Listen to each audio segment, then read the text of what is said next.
Chief.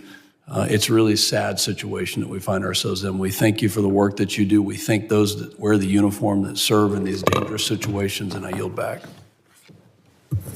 Gentleman yields back. I now recognize the gentleman from New York, Mr. Goldman, for 5 minutes of questions. Thank you, Mr. Chairman. Let's talk about the rule of law, and let's talk about what is actually going on in our country with civil immigration enforcement. I want to be very clear and upfront. I was a prosecutor for the Department of Justice for 10 years. I worked alongside law enforcement officers from every federal agency, including the Department of Homeland Security, some of the most patriotic and brave individuals who absolutely represented the very, very best of our country. And frankly, it is that experience that has made me so upset about what we are seeing on the streets of the United States.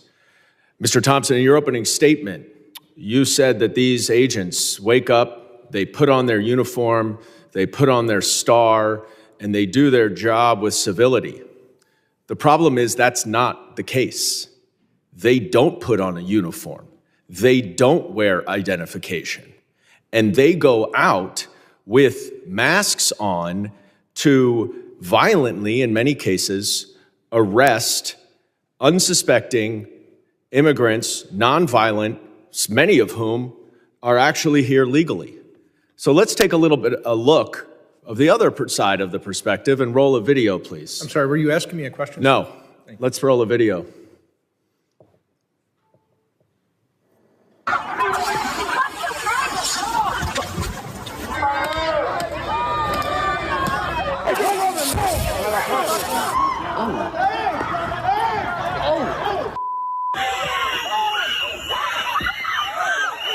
Striking anyone in their sights, including members of the media, repeatedly.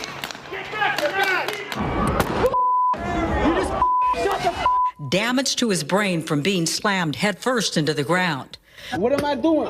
Hey, Kevin! Hey, I'm yours. Oh, come on, man.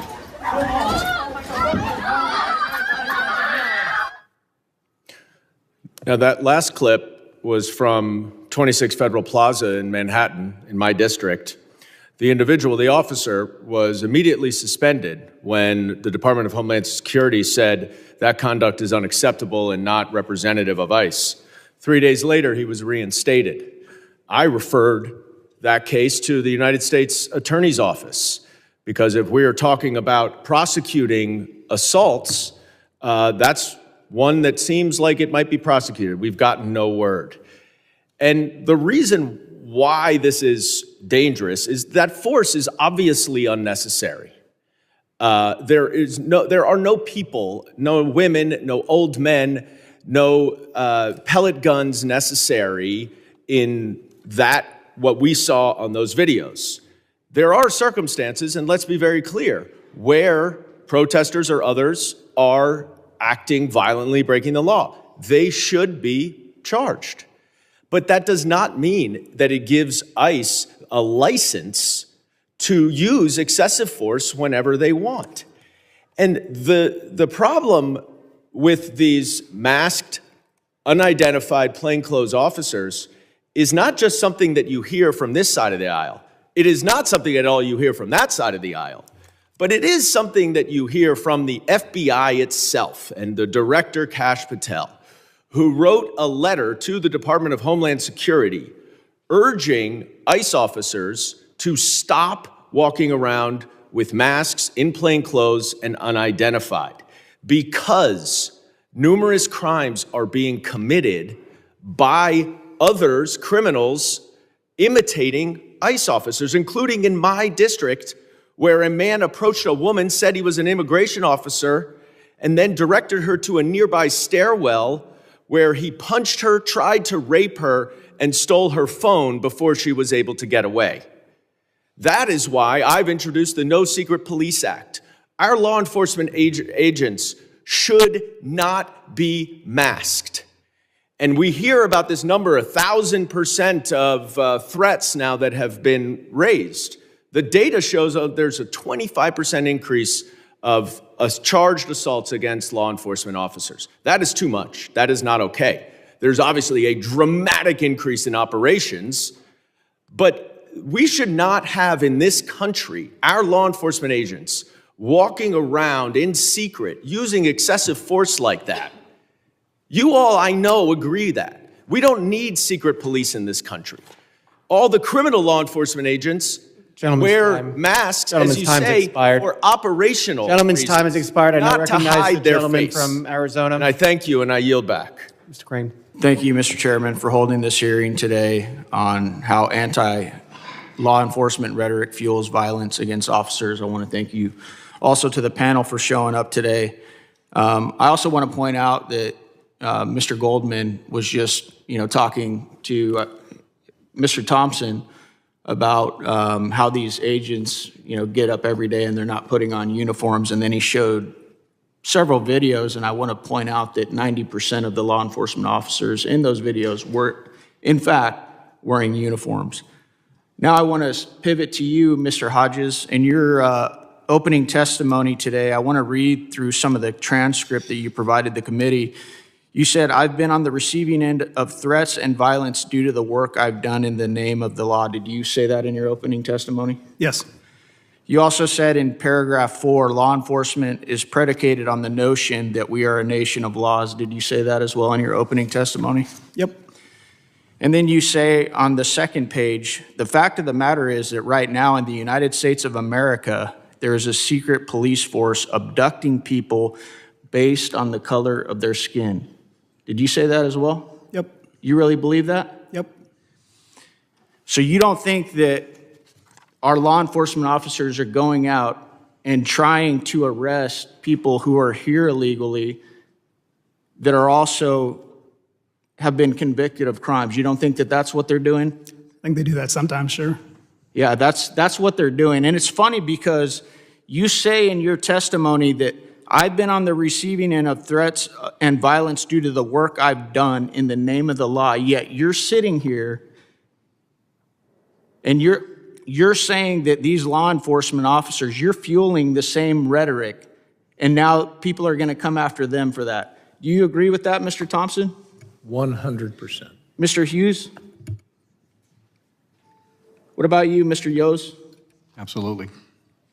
And I appreciate your service. I do. I know it's not easy to put on a badge, but I can't believe you would sit here and say that.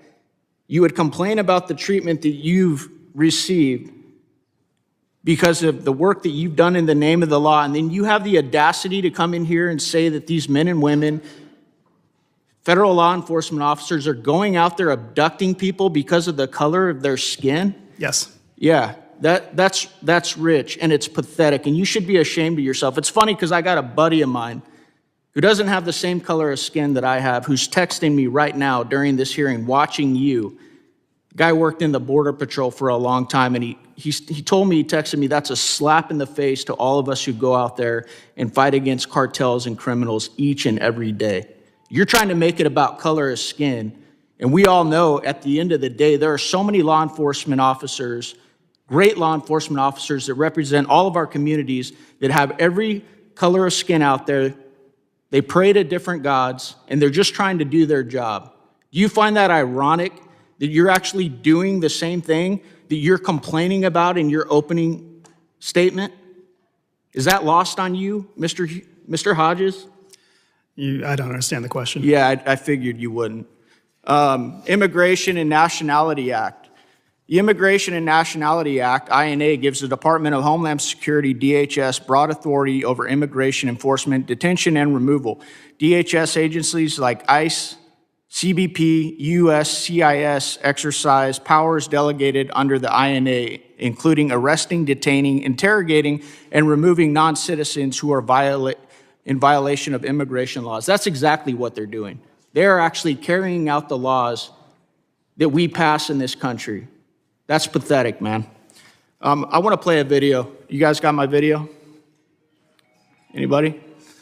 All right.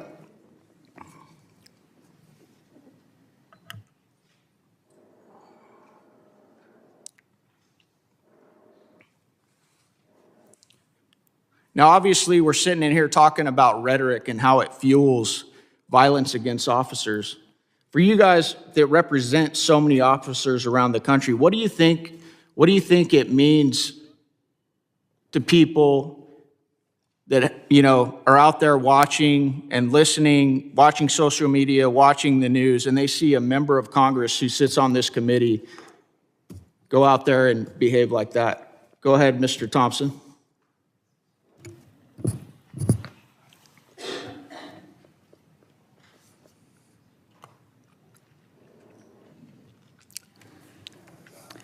I'm appalled.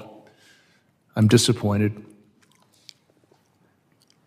I believe it's beneath the dignity of this body, this committee, and membership to it.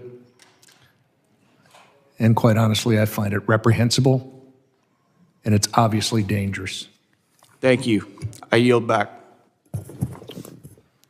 Gentleman yields back. I now recognize the gentlelady from Illinois, Ms. Ramirez, for 5 minutes of questions. Thank you. Thank you, Chairman. Well, let me step back for a second and say that I think that today's hearing